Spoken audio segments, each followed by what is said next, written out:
எல்லாருக்கும் முதல்ல என்ன பணிவான வணக்கத்தை தெரிவிச்சுக்கிறேன்.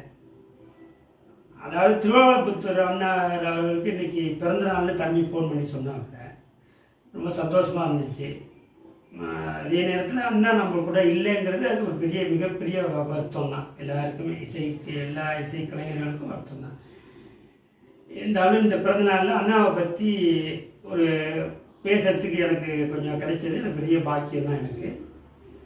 அவங்க எனக்கு எவ்வளோ கட்சியில் வாய்ச்சிருக்காங்க. நான் சின்ன 15 வயசுலேருந்து எனக்கு வாய்ச்சிருக்காங்க.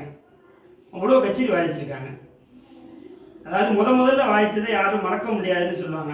அது மாதிரி எனக்கு வந்து தூத்துக்குடிக்கு பக்கத்தில் ஏழுங்கிற ஒரு ஊரில் தான் அவங்க 4 பேரும் வாய்ச்சாங்க. அதாவது அப்போ 4 பேர்னு சொல்லுவாங்க எல்லாரும். அது வந்து அர்ஜுனாரமங்கலம் அண்ணார் அவர்கள், அப்புறம் திருவாரூர் அண்ணார் அவர்கள், தஞ்சாவூர் அண்ணா அவர்கள், வேதாரண்ய அண்ணா அவர்கள். அவங்க 4 பேரும் வந்து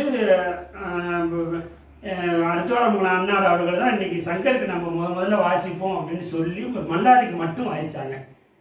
அது என்னால் ரொம்ப மறக்க முடியாது. ஏன்னா அப்போ ரொம்ப 15 வயசு சின்ன பிள்ளை முதல்ல அவங்க 4 பேரும் வாசிக்கிறது அவ்வளோ எனக்கு சந்தோஷமாக இருந்துச்சு.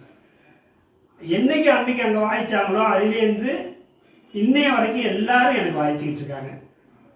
அவ்வளோ பெருமை, எல்லாருமே வாய்ச்சிக்கிட்டு இருக்காங்க.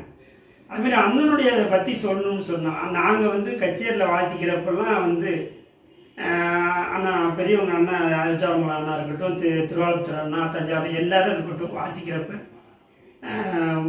அவங்க சபாசு சொல்லணும் அப்படின்னு மெனக்கட்டு வாசிப்போம். அதாவது அவங்க நம்ம வாசிக்கிறத பார்த்துட்டு சபாசு சொல்லணும் அப்படின்னு இப்பயும் இந்த நிமிஷம் வரைக்குமே எல்லாரும் வாசிக்கிறப்ப கூட அதை தான் நினச்சி நாங்கள் வாசிப்போம்.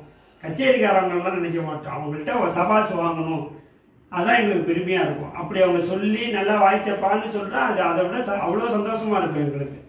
ஆனால் இன்னைக்கு வரைக்கும், அன்னையிலேருந்து இன்னைக்கு வரைக்கும் அவங்க எல்லாருக்கும், எல்லா தமிழ்காரவங்களுக்கும் நாங்கள்லாம் ரொம்ப ஒரு பாசமாகவும் ஒரு அந்த எப்படி நடந்துக்கணுமோ அந்த மாதிரி இருக்கிறதுனால தான் இன்னைக்கு வரைக்கும் நாங்கள் வந்து நல்லா இருக்கிறோம். அது வந்து கண்டிப்பாக அதை வந்து மறுக்க முடியாத உண்மை.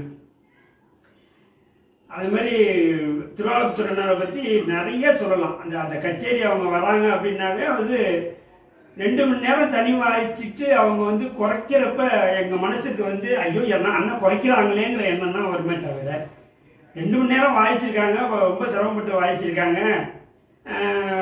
முடிக்க போகிறாங்க அப்படின்னு சந்தோஷம் வந்தது கிடையாது. ஒரு கச்சேரியும் அவங்க வாய்ச்சி முடிக்கிறப்ப ஐயோ அண்ணா குறைச்சிட்டாங்க அப்படின்ட்டு அந்த டைம் போகிறதும் தெரியாது.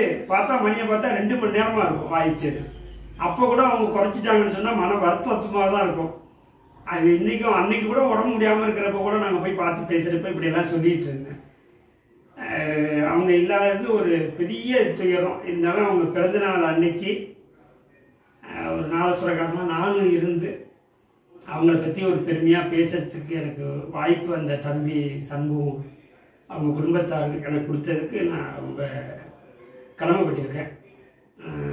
எங்கள் குடும்பத்து மேலெல்லாம் அவங்க காட்டின எல்லாரும் காட்டுற அன்பு கடைசி வரைக்கும் எங்களுக்கு அந்த பாசம் கிடைக்கணும்னு தான் நாங்கள் இன்றைக்கும் இருக்கோம்.